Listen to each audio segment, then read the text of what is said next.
We finally have some huge breaking news on the Jesperi Kotkaniemi offer sheet situation. The Habs have not matched, so we are going to discuss the compensation and what they will do next, coming up next.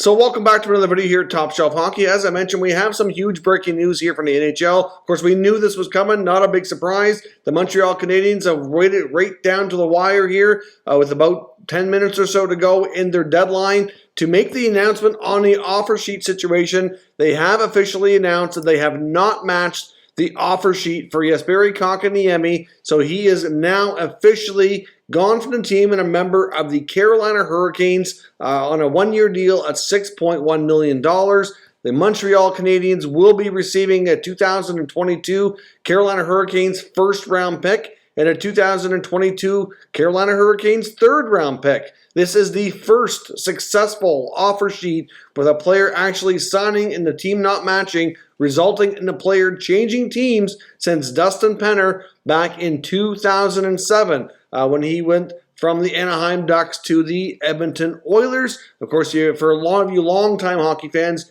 you'll likely remember the feud that kind of ensued between GMs Brian Burke and Kevin Lowe at the time. I know Brian Burke was really upset, and that really drug on for quite some time. And I think it's fair to say that we have a new version of that now between Marc Bergevin, Don Waddell, but you could also throw in Canes owner Tom Dundon as being one of the big culprits here behind this as well. I mean, the way they structured this offer sheet, there's a lot of certainly jabs you could say at the Montreal Canadiens, where the way they add it, the $20 signing bonus. Of course, Aho wears number 20.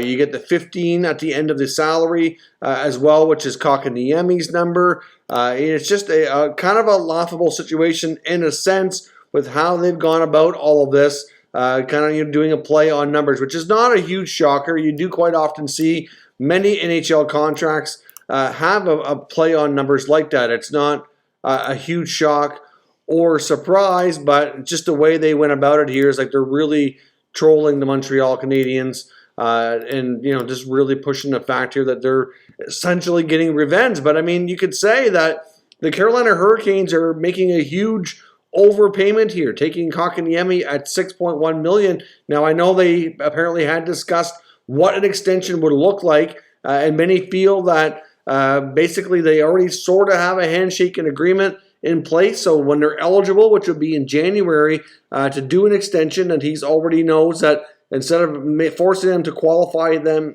at $6.1 million for the year after, that they very well could agree to a terms less than that, which many suspect that's already kind of done. I'm going to guess probably that $4.5 million range, maybe something like that.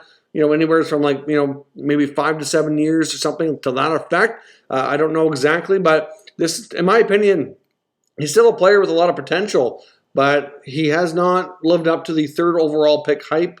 A good player. They drafted by position, not by best player available. And, the Hurricanes are taking on a decent amount of risk. I mean, everybody said, in Montreal's case, if you honestly believe as early as this year he can be a solid number 2 center, which they get paid around $6 million, and he can play against the other team's best players, he can give you 20-plus goals, probably close to that 50-point range, play special teams a little bit, and play good matchups against other teams as top centers, then clearly you would match that and you would keep that player. That just says obviously 100% that they don't feel that, which is not surprising based on the comments made by GM Marc Bergevin just as last month, I think it was, when he was asked about all of their leftover business to do, like signing Kotkaniemi, where they saw the lineup projections and all that going into next year. So this certainly depletes the Habs center position. They've lost Philippe Danault through free agency. Now now they're down to Nick Suzuki, Jake Evans. Of course, Eric Stahl played some center last year. He's not signed. He's not signed anywhere, so I guess in theory could return. They do have Jonathan Drouin, who they've experimented playing center before. Could possibly try it again, but many feel that they're more likely going to go through the route of a trade, and that trade announcement could come quickly, we've had a lot of NHL reporters and insiders suggesting all week here, within the last 7 days, that they've been taking that compensation piece that they've been getting from Carolina and shopping it around, talking to other teams, looking at guys like Christian Dvorak in Arizona, to some degree, maybe a Tomas Hertl, in San Jose, and even Jack Eichel. I don't think they can pull off an Eichel deal, to be honest. They do have the pieces, as I mentioned before. I think they have a lot of options that could intrigue the Sabres, but you know Buffalo is going to be asking for Suzuki, Caulfield, Romanov, those top, and they're not going to want to part with those players. So obviously pulling that off, as much as they have lots of other interesting pieces, including now multiple first-round picks. They have 12 picks in next year's draft, which is a deep draft. They want to offer both first-rounders and a second-rounder. They could throw in other prospects besides the ones we talked about. And to me, it would still be a really good-looking package. So maybe, but like I said, you know that the Sabres, they've been looking for really, deep, high first-round pick players. And they're going to want everybody's top prospects, and Montreal's not going to want to do that.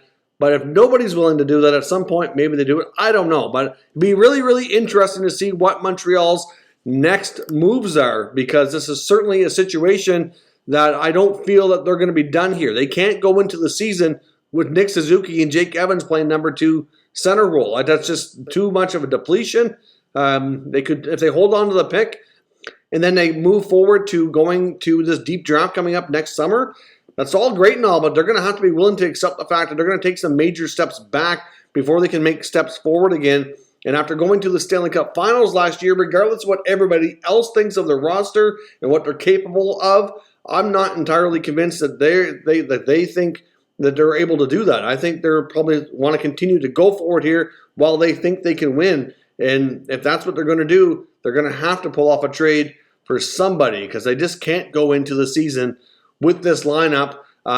So we'll see. I mean, obviously, I still can't help but think of the lady that was in the crowd at the 2018 draft when they announced Kotkaniemi as the pick, and this face that she made. And I'll show you the picture here just to remind you. I guarantee she's probably making this face again, knowing that he only stayed in Montreal for 3 years, and now he's gone. And that was a wasted draft now, in a sense, that they could have had Brady Tkachuk. They could have had, other top players that were, not available now to them, obviously, because it's long gone. And now here we are starting fresh after getting a number 3 overall pick. They were very, very lucky in that draft lottery.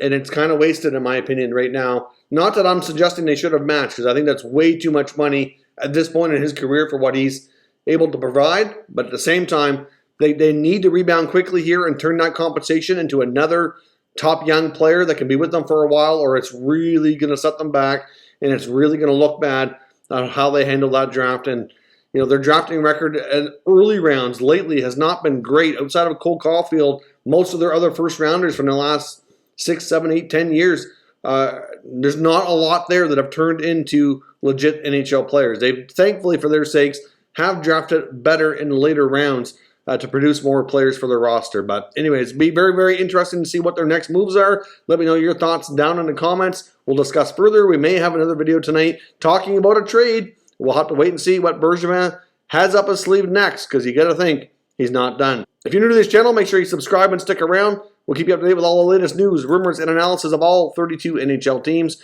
Thank you for watching, and I will catch you next time.